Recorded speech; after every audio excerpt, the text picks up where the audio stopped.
In today's video, I'm going to show you how to create this amazing title text reveal effect inside of PowerPoint. So, let's get started. First, insert your background image onto a blank slide. Then we will go to Crop, Aspect Ratio, and select 16 by 9. Now, click anywhere outside the slide and resize the image to fill the whole slide. Next, go to the Insert tab, click Shapes, and pick a rectangle. Draw it out so it covers the whole slide. Click Shape Outline and choose No Outline. Then go to Shape Fill and pick a solid color like that. Now for the text. Insert a text box and type your title. Let us type London in this case.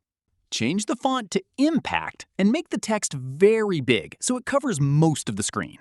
Align the text to the center of the text box and center the text box on the slide. Now, insert another text box and type your subtitle like that. Change the font, make it bold, and change the spacing to very loose. Resize your text and center it under your title. Select your rectangle first, hold the Shift key, and select your text. Go up to Shape Format, click Merge Shapes, and hit Combine. Let us add some depth. Right-click the shape, go to Format Shape, and from the Effects panel, select Shadow. Add an outer shadow. Increase the blur and the distance a little to get this amazing effect. Now for the moving part. Go to Insert, Pictures, and add a PNG image with no background, like this red bus. Resize the bus so it's taller than the text behind it. Move the bus all the way to the left, completely outside of the slide. We need to hide the text. Draw a new rectangle over the word.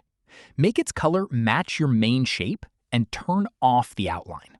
Send this new rectangle backward so it is right behind the bus. This will be our moving cover. Time for the animation. Select your slide and duplicate it by pressing Ctrl-D. On the second slide, move the bus and the cover rectangle all the way to the right while holding the Shift key. Select the second slide and apply the morph transition. Increase the duration to 3 seconds, and you are done. Subscribe for more PowerPoint secrets.